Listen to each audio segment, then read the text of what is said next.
थोड़ी देर में वो लोग खुलकर रिश्ता लेने आ जाएंगे। तो तुम क्या चाहते हो? मैं तो जा रहा हूँ यहाँ से। अब मेरी बात जरा गौर से सुनो बेटा। क्या पता तुम्हारा ये दीवाना बेटा क्या कर बैठे। शायद यहाँ से जाना ही हम सबके लिए बेहतर होगा। हम एक नई शुरुआत करेंगे।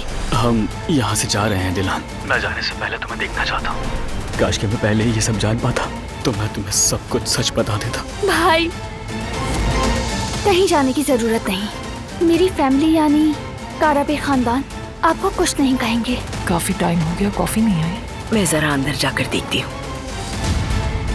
गुल, गुल, गुल, गुल, आंखें खोलो अपनी। गुल, गुल क्या हुआ तुम्हें? गुल, तुम पीछे हटो। आपका ब्रेसलेट मुझे गाड़ी में गिरा हुआ मिला। इसे मेरी ड्रॉर में रख दो रेवा। ये ब्रेसलेट मुझे गाड़ी में मिला था, आपको बताया था ना। ये मेरी बेटी का ब्रेसलेट है।